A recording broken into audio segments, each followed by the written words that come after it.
All right, so you're ready to jump into the YouTube game. Oh, yeah. And we're here to equip you with the knowledge you need to create a channel that's really going to grab attention. Yeah. We've got this awesome tutorial here by Rob the Maritimer. Mm-hmm. It's called How to Create a YouTube Channel in 2024, a beginner's guide. Yeah. Well, It's absolutely packed with useful tips. it is. It's amazing how much information is out there. Yeah. And he really breaks things down clearly. Okay, so first things first. Mm-hmm. Rob really hammers home that a Google account is your foundation. Yeah. I mean, I get that YouTube is owned by Google, Right. but is there more to it than that? It's actually more than just a login. Okay. Think of your Google account as like the master key that unlocks a whole bunch of different tools Okay. that can help you grow your channel. Uh-huh. You know, things like Google Analytics for understanding your audience, Right. and even Google Ads if you want to explore promoting your videos. Oh, wow. It all starts with that one Google account.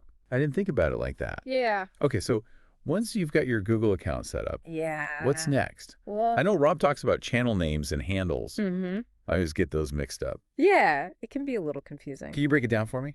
Absolutely. Okay. Your channel name is what everyone sees on YouTube. Right. It's kind of like the title of your channel. Got it. The handle, on the other hand, Okay. is that unique identifier with the @ symbol. Okay. It's like your address on YouTube, so people can easily find you. So the channel name is the name, Yeah, and the handle is how people find you.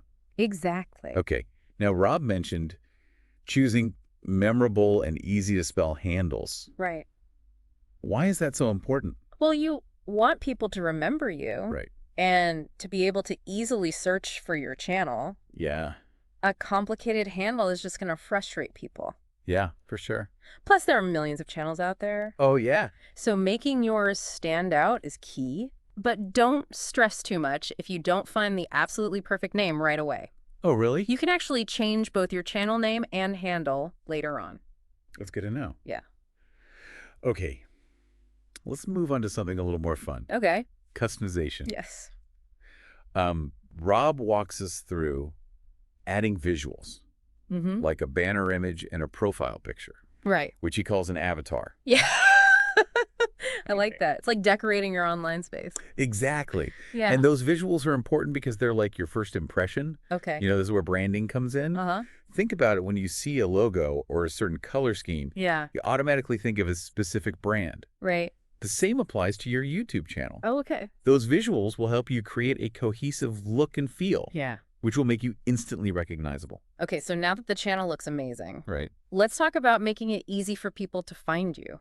Right. I know Rob emphasizes the importance of a channel description for searches. Oh, for sure. What are your thoughts on that? A well-crafted description is crucial. Okay. Not only does it tell people what your channel is all about, Right. but it also helps YouTube's algorithm understand your content Mm-hmm. and recommend it to the right audience. So how do you make a description that's compelling? Well, think about keywords Okay. that accurately represent your content. Mm-hmm. What are people searching for when they're looking for videos like yours? Right. Use those keywords in your description, Okay. but don't just stuff it with keywords. Yeah. Make it sound natural and engaging. Yeah. It's also a great place to link to your other social media platforms and websites. Rob showed how to add an Instagram link. Yeah, It's like creating a network of all your online presences. exactly. Now, what about contact information? Oh, that's a good one.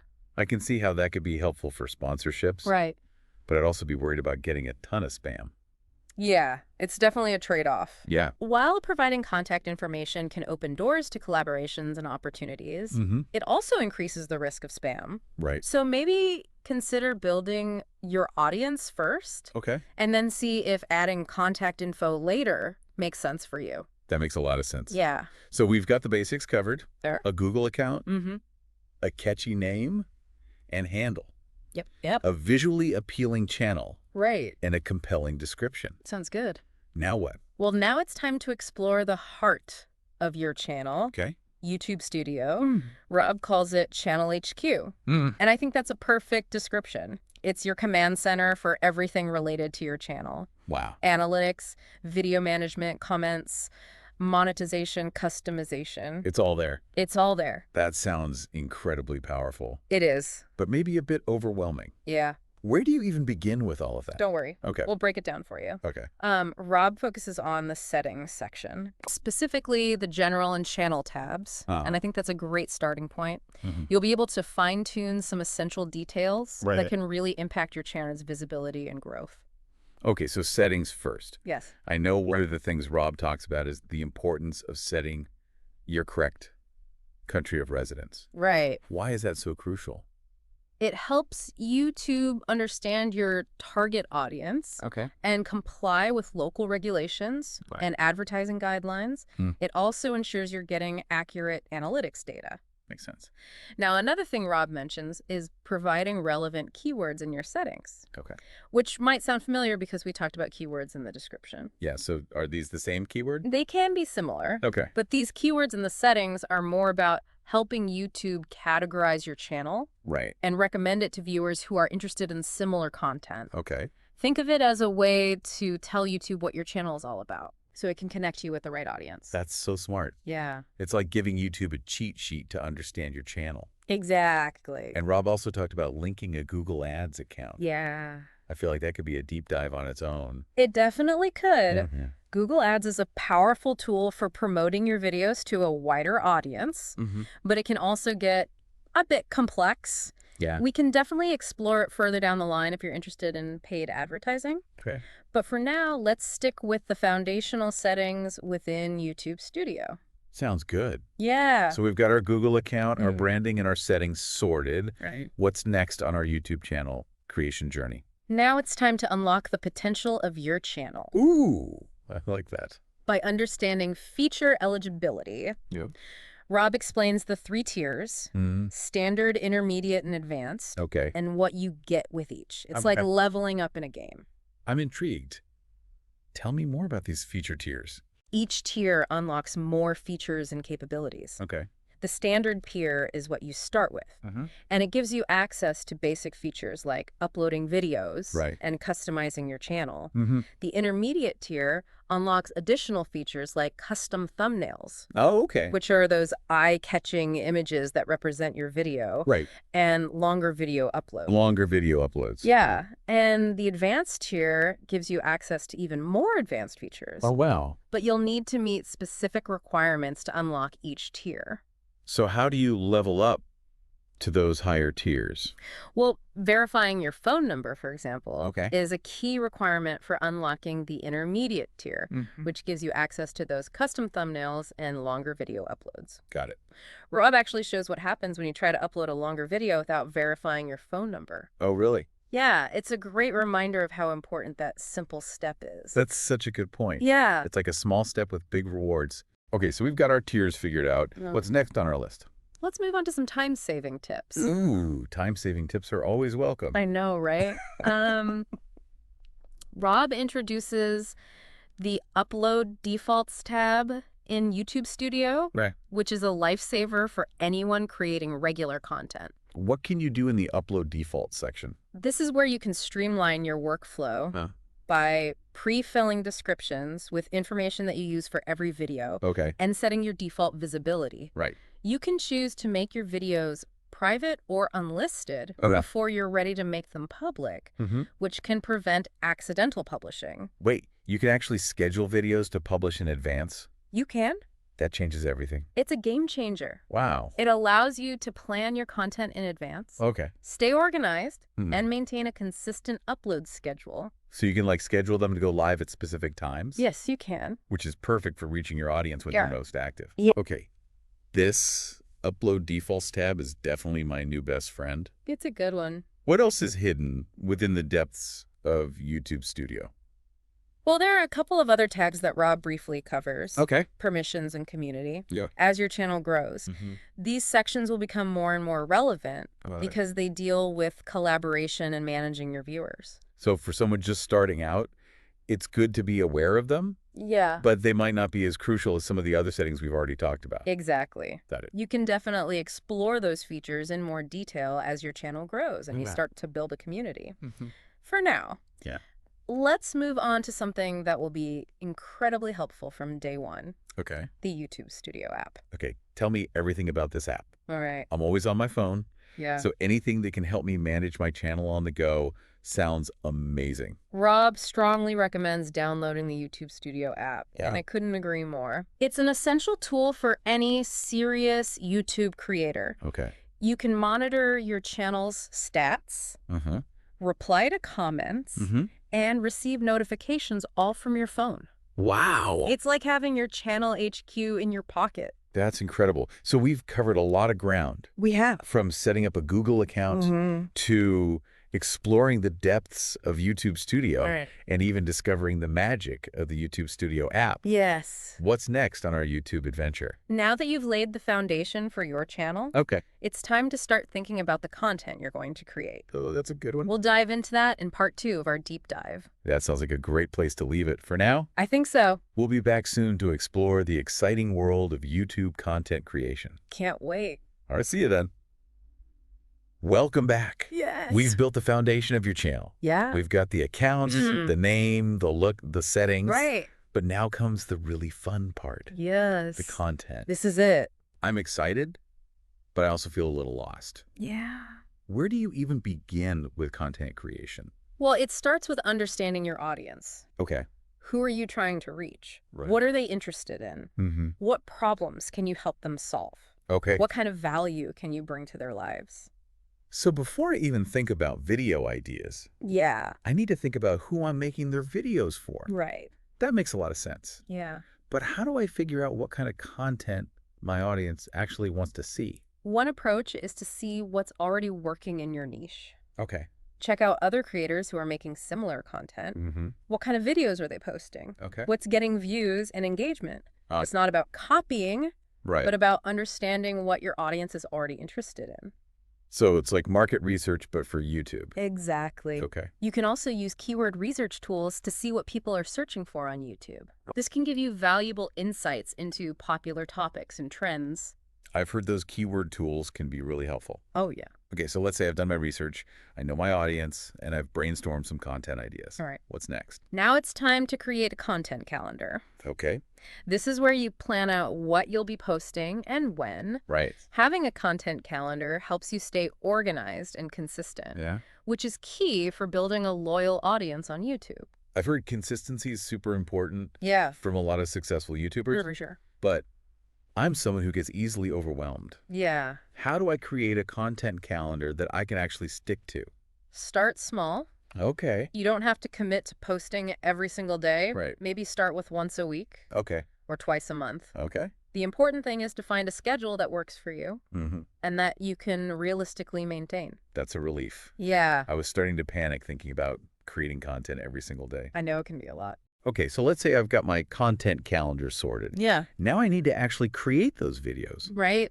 I'm a bit intimidated by the technical side of things. I understand. You know, the cameras, the lighting, the editing. Yeah. It can feel a little overwhelming. It can, but remember, you don't have to be a professional filmmaker to create great YouTube content. Okay. Start with what you have. Okay. Most smartphones these days have decent cameras. That's true. I do have a pretty good camera on my phone. There you go. What about lighting? I've seen YouTubers with these elaborate lighting setups. Yeah, you can get great results with natural light. Oh, okay. Find a well-lit spot in your home or office. Okay. You can also use lamps or even reflectors to bounce light onto your subject. Right. As for editing, there are tons of free and affordable video editing software programs available. Any recommendations for someone who's completely new to video editing? Well, there are some great free options like iMovie for Mac users, or DaVinci Resolve, which is a more professional level program that also has a free version. Okay, cool. You can also find tutorials on YouTube. Oh, of course. For any editing software you choose. Right. Start with the basics. Okay. Learn how to cut, trim, add transitions, and maybe add some text or music.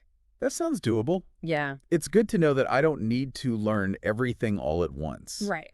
I can start with the basics and build from there. Exactly. Okay, so I've got my equipment sorted, I've filmed my video, I've edited it. Right. Now what? Now it's time to think about optimizing your video for YouTube. Okay. This means using keywords in your title and description, creating an eye-catching thumbnail, and adding tags that help YouTube categorize your video. Okay, keywords. I'm sensing a theme here. Yeah, keywords are important. So how do I choose the right keywords? Think about what people would search for to find your video. Go. What are the main topics covered in your video? Right. What are the most relevant terms? You can also use keyword research tools to see what keywords are popular in your niche. Right. And I remember we talked about keywords when we were setting up our channel description. Yeah. So those keywords can be similar to the ones we use for our videos. Exactly. Yeah. It's all about consistency. Right. You want your channel and your videos to be aligned in terms of keywords and overall topic.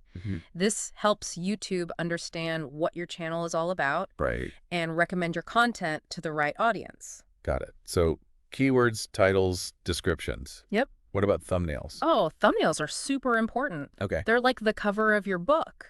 Oh. They're the first thing people see when they're browsing YouTube. Right. So you want them to be eye-catching and informative. Okay. Use bright colors, clear text, and images that accurately represent your video. I'm starting to see how all of these pieces fit together. Yeah. The keywords, the title, the description, the thumbnail. It's all about making your video discoverable and appealing to viewers. Yeah. It's like putting together a puzzle. Right. Each piece plays a role in creating a successful YouTube video. This is all so helpful. Oh, yeah. I feel like I'm starting to get a handle on this whole content creation thing. Awesome. But I know there's more to it than just creating and uploading videos. Right. I've also heard a lot about the importance of promoting your content. Promotion is key. Okay. You can have the best video in the world, but if no one sees it, Right. what's the point? Yeah, that's true. Share your videos on your other social media platforms. Okay. Embed them on your website. Reach out to other creators in your niche. Okay. And consider running YouTube ads if you have the budget. So it's about spreading the word and getting your videos in front of as many eyeballs as possible. Exactly. That's all about visibility. I love the idea of collaborating with other creators. Yeah. It's like teamwork makes the dream work. But on YouTube? Collaborations are a fantastic way to reach a wider audience. Right. Cross-promote your channels and learn from each other's experiences. Plus, it's just fun to work with other creative people. Oh, for sure. Okay, so we've covered creating the content, optimizing it for YouTube, and promoting it. Yeah. What else is there? Now it's time to talk about engagement and community building. Okay. This is where you interact with your viewers, respond to comments, and foster a sense of community around your channel. That sounds like a lot of fun, but also a lot of work. It can be both. How do you manage all of that, especially as your channel grows? We'll dive into all of that in part 3 of our deep dive. Okay. Stay tuned. Welcome back to our YouTube deep dive. All right, part 3. We've talked about setting up your channel, creating amazing content. Right. But now it's time to tackle what might be the most rewarding part. Yeah. Engagement and community building. It really is. You know, creating videos is just the beginning. Right. What really sets YouTube apart is the connection you can build with your audience. It's that two-way street. That I find so fascinating. Yeah. But how do you actually cultivate a community around your channel? Interaction is key. Okay. Respond to comments, even if it's just a quick thank you. Right. Ask questions in your videos to spark conversations. Okay. And live streams Yeah. are fantastic for real-time interaction with your viewers. I love the idea of a live stream. They're really cool. It feels so much more personal, but responding to every single comment, especially as your channel grows, Right. that sounds like a full-time job. It can definitely be a lot to manage. Right. But, you know, even small gestures go a long way. Okay. Think of it as building relationships, one comment at a time. That's a great way to look at it. Yeah. And what about those inevitable negative comments? Right. How do you handle the haters? Well, negativity is unfortunately part of the online world. Yeah. The most important thing is to not take it personally. Okay. Remember, you're not going to please everyone. Right. And that's okay. So don't feed the trolls. Yeah. But also don't let them walk all over you. Exactly. Okay. You can choose to ignore negative comments or address them constructively if you feel it's worthwhile. And remember, you have the power to moderate your comments section. Right. You can remove hateful or abusive comments or even block certain users. Right. You're creating a space for your community, so make it a positive and welcoming one. That makes sense. Yeah. And speaking of community, yes, what about collaborating with other creators? Collaborations are so beneficial. Okay. You get to tap into each other's audiences. Right. Cross-promote your content and learn from each other's experiences. So reach out to creators you admire. Yeah. Come up with some cool ideas and see what happens. Absolutely. Okay. And don't be afraid to think outside the box. Right. Some of the most successful collaborations are unexpected and unique. It's inspiring to see how much creativity and support there is within the YouTube community. It really is a very supportive community. And at the end of the day, building a successful YouTube channel goes beyond views and subscribers. Right. It's about connecting with people. Yeah. Who share your passions. That's a great point. Yeah. It's about building something meaningful. Yes. Not just chasing numbers. Exactly. And to our listener who's ready to embark